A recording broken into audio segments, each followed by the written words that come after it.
بسم اللہ الرحمن الرحیم۔ انسان شروع سے ہی ایک دوسرے کا گلا کاٹتا آیا ہے، دوسروں کو دھوکہ اور فریب دے کر خوش ہوتا ہے، اور پھر یہ سوچ کر مطمئن بھی ہو جاتا ہے کہ اس نے جو دھوکہ اور فریب کیا ہے اسے کوئی دیکھنے والا نہیں ہے، لیکن اللہ تعالیٰ کی نظر سے کوئی چیز چھپی ہوئی نہیں ہے۔ ہم ایک دوسرے کا سامان، مال و دولت، زمین جائیداد اور نہ جانے کیا کیا زبردستی فریب اور دھوکہ دے کر اور دوسری ترکیبوں سے ہتھیا لیتے ہیں، مگر اس کا بدلہ ہمیں اس دنیا ہی میں مل جاتا ہے۔ ایسے ہزاروں واقعات تاریخ اپنے دامن میں سمیٹے ہوئے ہے۔ مولانا روم نے ایک اسی طرح کا واقعہ لکھا ہے جو کافی دلچسپ ہے۔ داؤد علیہ السلام کے زمانے میں ایک یتیم لڑکا تھا۔ وہ دن بھر اللہ تعالیٰ سے صرف یہ دعا کرتا رہتا کہ اے اللہ، تو مجھے حلال روزی بھیج۔ وہ خود تو کچھ کرتا نہیں تھا، بس یہی ایک بات دہراتا رہتا تھا۔ وہ کافی مشہور ہو گیا، لوگوں کے کہنے پر بھی وہ کچھ نہیں کرتا تھا، صرف حلال روزی ہی کی مانگ اللہ تعالیٰ سے کرتا رہتا تھا۔ ایک دن اتفاق سے اس کے یہاں ایک موٹی تازی گائے پہنچی۔ وہ بہت خوش ہوا اور اس گائے کو ذبح کر دیا۔ اس کا گوشت اس نے خود بھی کھایا اور دوسروں کو بھی تقسیم کیا۔ پھر یہ بات گائے کے مالک کو بھی معلوم ہو گئی۔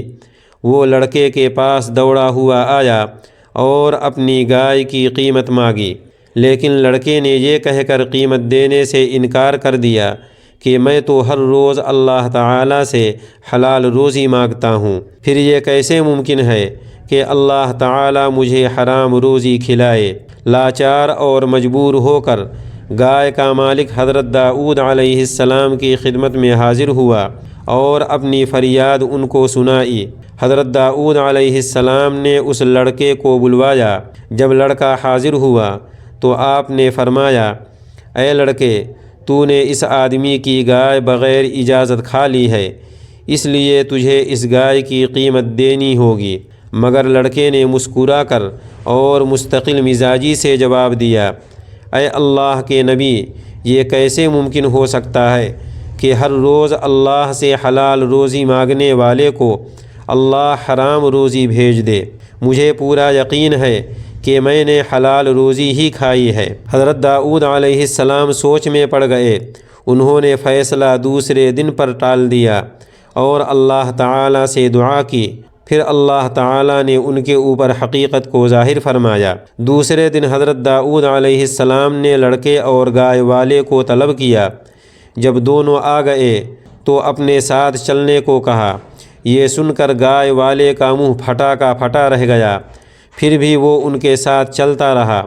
وہ ایک جنگل کی طرف جا رہے تھے۔ جنگل جوں جوں قریب آتا گیا، گائے والے کی گھبراہٹ بڑھتی گئی۔ آخر کار داؤد علیہ السلام نے جنگل میں گھس کر ایک جھاڑی کے درمیان اور بیچ کی مٹی ہٹائی، جہاں سے ایک زنگ لگا ہوا چھرا نکلا۔ دوسری جگہ بھی جھاڑی سے مٹی ہٹائی، جہاں سے چند ہڈیاں نکلیں۔ لڑکا سب کچھ دیکھتا رہا۔ گائے والے کے چہرے پر ایک رنگ آ رہا تھا اور دوسرا جا رہا تھا۔ پھر حضرت داؤد علیہ السلام نے راز فاش کر دیا۔ آپ نے فرمایا، لڑکے نے حلال روزی ہی کھائی ہے۔ یہ گائے والا اصل میں اس لڑکے کا خادم اور نوکر ہے۔